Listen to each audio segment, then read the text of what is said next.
Bonjour tout le monde, bienvenue pour cette nouvelle vidéo avis dans laquelle aujourd'hui nous allons parler du film Avatar de Feu et de Sang. C'est le troisième opus de la saga, toujours réalisé par James Cameron.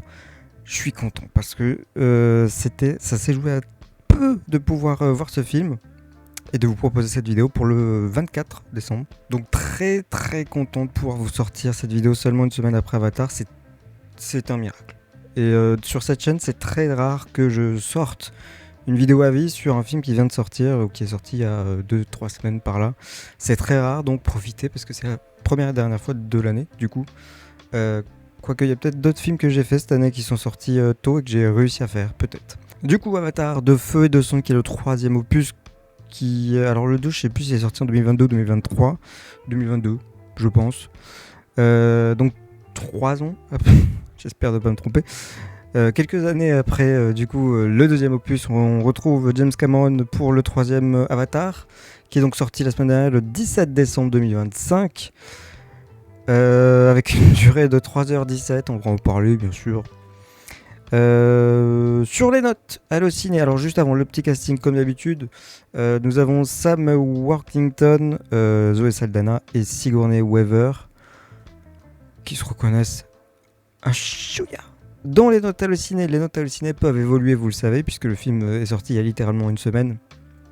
Et encore au moment où je tourne, ça fait pas du tout une semaine, donc il s'est amené à évoluer. Là, je vous donne ce que moi j'ai au moment où je tourne la vidéo. Donc sur la presse, on est à 3,6 et pour les spectateurs, on a 4,2, toujours sur 5. Et pour ma note perso, je le dis maintenant comme ça, j'oublierai pas, je suis à 7,5 sur 10.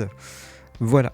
Alors, avant d'entrer dans le vif du sujet, pour l'histoire du film, c'est toujours le même scénario en fait que le 1 ou le 2, sauf que dans le 1 il n'y avait pas de famille à proprement parler. Dans le 2 il y a une famille à protéger.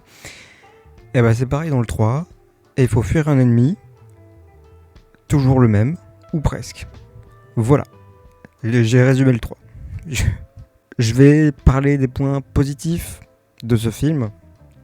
Premier point positif, c'est qu'il est toujours aussi sublime que le 2 ou le 1. Il y a quand même des efforts par rapport au 1 forcément, mais la technologie n'était pas à ce point développée. Là on est sur un visuel magnifique. J'avais déjà dit dans le 2 que ça ressemblait juste à un jeu vidéo. Il y a le jeu vidéo Frontiers of Pandora, je crois. Il me semble que c'est le nom. Bon, c'est un peu plus quali forcément, mais parfois t'as même des plans dans le film où vraiment t'as l'impression que c'est un jeu vidéo. T'es à la première personne et tu tires. C'est fou, hein. C'est vraiment fou. Visiblement, c'est voulu, quoi. Dans ce film, alors je vais éviter de spoiler le film. Si je suis vraiment désolé s'il y a des spoilers, ce sera écrit dans le titre de la vidéo, si j'y pense. Normalement, j'y penserai. Visuellement, il y a des nouveautés qui sont vues dans les bandes annonces. Elles ont déjà été dévoilées de toute façon avant les sorties des bandes annonces, des trailers. Notamment les marchands du vent, je crois. C'est des espèces de gros trucs comme ça qui flottent dans les airs. Avec des navires qui transportent des marchandises tout simplement. Donc ça c'était vraiment vraiment chouette. C'est une belle nouveauté, mais ça n'apporte rien dans le film. Il y a des trucs qui sont cool avec des scènes d'action, mais des scènes d'action avec ça qui sont intéressantes, mais c'est tout. Vraiment faut pas s'attendre à grand chose, et je suis déjà déçu que ça n'ait pas été plus exploité, mais bon, soit. Oui, le film est beau, oui, le film est épique, il est intense. Il n'y a rien à dire là-dessus. Franchement, au niveau des scènes d'action, c'est super. C'est du grand spectacle, du grand divertissement. C'est du James Cameron tout craché. Et jusqu'à là, on n'a pas perdu James Cameron. Il est toujours dans sa lignée et ça, c'est super. Mais alors, le gros défaut que j'ai sur tout ça, et là, on y vient, les petits défauts, forcément. J'avais reproché aux deux d'avoir un scénario beaucoup trop simple et avec des facilités débiles dans le 2. Et un truc qui se ressemble beaucoup avec le 1, c'est-à-dire qu'on fuit un ennemi. Encore que dans le 1... D'ailleurs, petite parenthèse, j'ai revu le 1 et le 2 avant d'avoir vu ce film. Le 1, je l'avais complètement oublié, donc je me suis dit vraiment, c'est le moment pour le regarder. J'avais pas spécialement aimé, de mes souvenirs, c'était pas mon kiff, c'est pour ça que j'avais jamais voulu le revoir. Et bah, j'ai bien changé d'avis, tiens. parce que du coup c'était limite mon préféré, quoi. J'ai vraiment bien aimé le 1. Donc j'ai revu le 2 après en l'appréciant un peu plus que quand je l'ai vu au cinéma, mais avec toujours les lacunes qu'il y a et qui n'ont pas changé pour moi en termes d'avis. Mais pour ce troisième, bis repetita sur le scénario toujours. Ça va être toujours la même lignée. Et alors le truc, c'est que le film arrive, c'est quand même quelque chose, hein. Le film arrive à se répéter dans le film. C'est-à-dire qu'il répète pas que le 2, il répète aussi le 3, partie 1, partie 2, partie 3, je sais pas combien de parties parce qu'il est super long. Par contre, la longueur, 3h17 sur le papier, il y a des films qui durent 3 heures, il y a le Comte de Monte Cristo qui dure 3 heures, tu vois pas les 3 heures passer, il y a le 2 qui dure plus de 3 heures, je sais plus combien. Bon, tu le vois peut-être un chouïa passer, mais encore, il y avait moins de bis repetita, donc tu voyais quand même une évolution. Là, par contre, c'est terrible. C'est terrible parce que autant il y a beaucoup de scènes d'action, c'est cool, mais en fait, c'est toujours la même chose qui se passe, c'est une boucle. Et c'est dommage parce que franchement, ça te. Alors, je dirais pas que ça sort du film, mais ça fait des longueurs du coup. Et c'est dommage. Il faut, à un moment donné, il faut pas juste raccourcir le film et faire des cuts, il faut faire un truc sur le scénario là. Il faut vraiment faire un truc sur le scénario parce que c'est plus possible. Là, c'est. Je me suis dit dans le film, James, une fois, j'ai dit oui, 2 fois, j'ai dit oui, 3 fois. Oui, mais 4 fois, non, j'irai pas là. Là, la flemme là. Prendre 3 heures pour voir la même histoire en boucle, en boucle, en boucle, et même qui se répète dans le film, c'est trop. Mais il y a des nouveautés, et je peux dire quand même que je suis content à ce niveau-là, parce que j'ai reproché dans le 2 qu'il n'y avait pas de méchant. Parce que le colonel, je sais plus quoi là, il fait peur à personne, il est nul, il est ennuyant, il apporte rien du tout. Eh ben, il y a quand même une évolution dans ce 3, étonnamment, avec déjà ce personnage. Il y a son fils Spider qui l'a sauvé bêtement dans le 2. Ça, c'est des spoilers, j'avoue, mais du 2. Et écoutez, je trouve que dans ce troisième opus, il est un peu mieux développé. Tous les personnages sont globalement mieux développés dans ce troisième opus. C'est bizarre parce qu'on a l'impression que le deuxième opus était l'ouverture pour l'histoire du 3. Mais que l'ouverture, le 2. C'est-à-dire qu'il n'y avait pas trop de développement, c'était vraiment que pour le 3. Donc c'est dommage, mais bon, au moins le 3 a une utilité importante pour le film, pour l'histoire. Plutôt, pas pour le film. Pour ce qui est par contre de ce méchant en l'occurrence, j'étais dépité quand il avait été sauvé par Spider, son fils, dans le 2.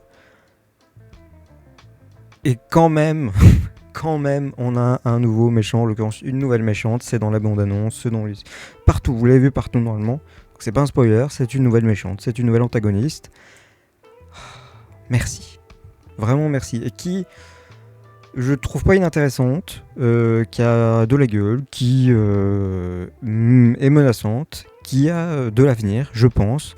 Maintenant, à voir ce qu'ils vont en faire, s'ils ont envie d'en faire quelque chose. Parce qu'en l'occurrence, voilà. Je vais pas vous spoiler, mais bon. Voilà. De toute façon, on sait qu'il y a un 4 et un 5 qui doivent sortir au cinéma.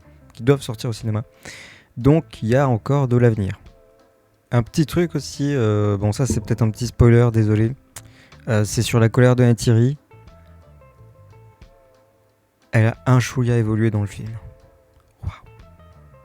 Il y a un autre sujet aussi qui est abordé. Je vais vite fait le dire parce que j'ai pas trop compris le message du film.